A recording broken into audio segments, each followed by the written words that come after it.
Hello, my name is Samantha Hospitalis, and I am here to talk to you about Level 3, Dig In.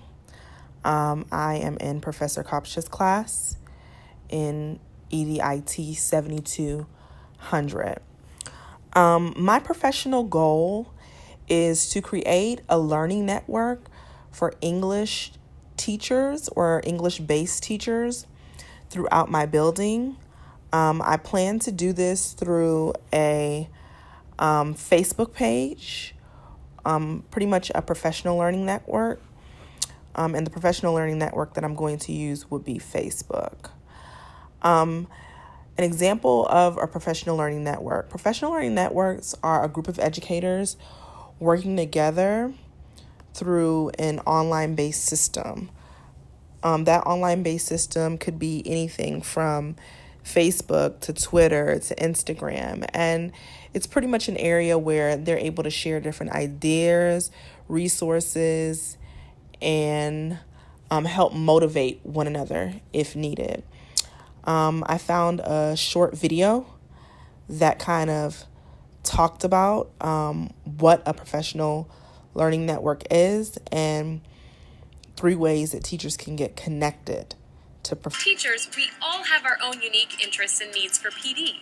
And with so many amazing educators online, there's never been a better time to share our collective knowledge. A PLN is any network you create to learn from and share ideas with others. It stands for Professional Learning Network. Here are 3 ways a PLN can help you personalize your professional learning. Number 1, follow others and get connected. You know what interests you most, and there are tons of amazing teachers out there with those same interests, so connect with them. Number 2, get inspired and try something new. Read what others are up to and ask them for advice. PLNs are great for lesson ideas or even new tools to check out. And number 3, give back and share with others. The more we can share our successes, the better. Plus, we can even share challenges we faced or aha moments. And don't worry if you're not ready to share right away. PLNs are all about supporting each other and growing as professionals. Hey, thanks for watching. If you're ready to get your PLN started, click on the link to check out our blog. We talked to a bunch of teachers and experts on their advice on getting started with PLNs, and trust me, it couldn't be any easier.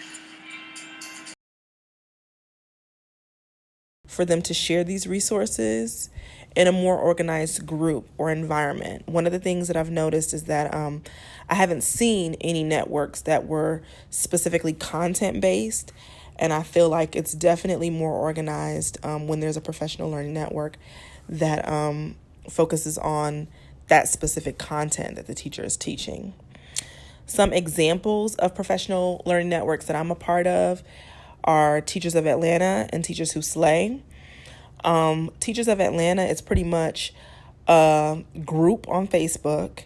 And in that group, teachers have the ability to share different resources, ideas, different forms of professional development that may be going on throughout the city.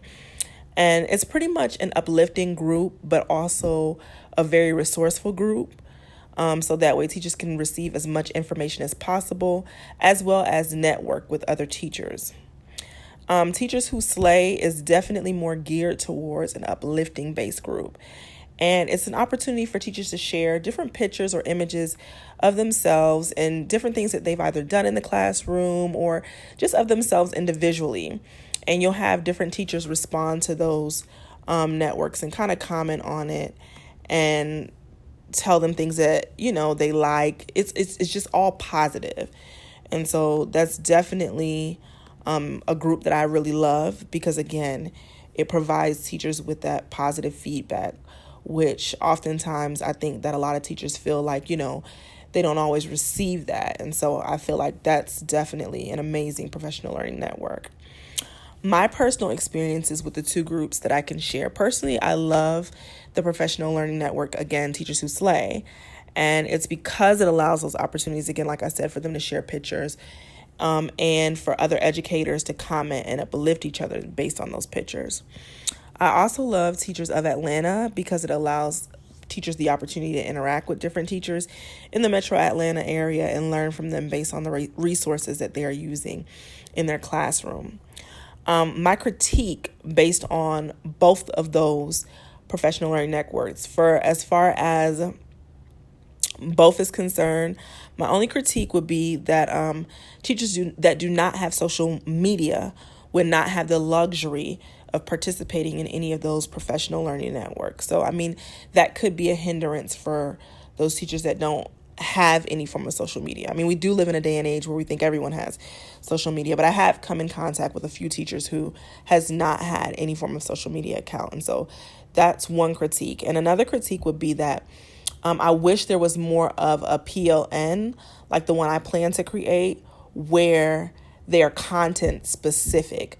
Because sharing different ideas, that's good, but it would be even better if teachers were able to be a part of a PLN that focused on their content, so they didn't have to receive a lot of information that they didn't need. Sometimes when you get a lot of information, it could just seem overwhelming and unnecessary. And so, if you can kind of hone in on just that information that's needed, I definitely think that would be an even better resource for teachers. As far as the research is concerned, I looked at 4 different articles, and it talked about various things as far as PLNs were concerned. One of the studies that I looked at said, studies have shown that teacher quality is the single greatest factor affecting student achievement. However, it is not simply enough to recruit highly qualified candidates and place them into the schools where they are needed the most. The United States needs a system to support and retain these teachers.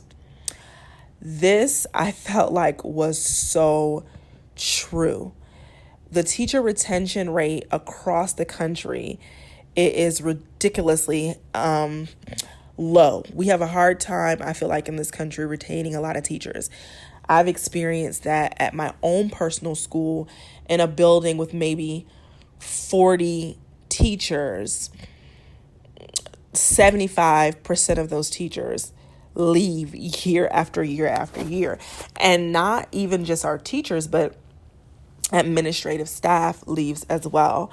I definitely feel like there needs to be some form of something in general, some form of,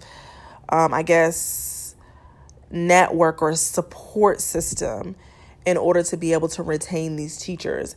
And I do feel like professional learning networks is definitely a key way to retain a lot of our teachers. A lot of teachers complain about them just not feeling appreciated or the workload being a lot. And I believe that through a professional learning network, it allows the opportunity for teachers to appreciate one another, because I don't really expect the outside community to show that form of appreciation, but at least it allows teachers to show that appreciation towards one another, or even administration to show that appreciation. If you have some form of, again, like I said, school-based professional learning network, however, even specific to content with English, which is what I focus on for my professional goal, I think it would be great, because a lot of times you have new teachers that come in the building that don't stay because they don't have the necessary tools and resources needed to continue to teach a class. I highly believe in, being able to have an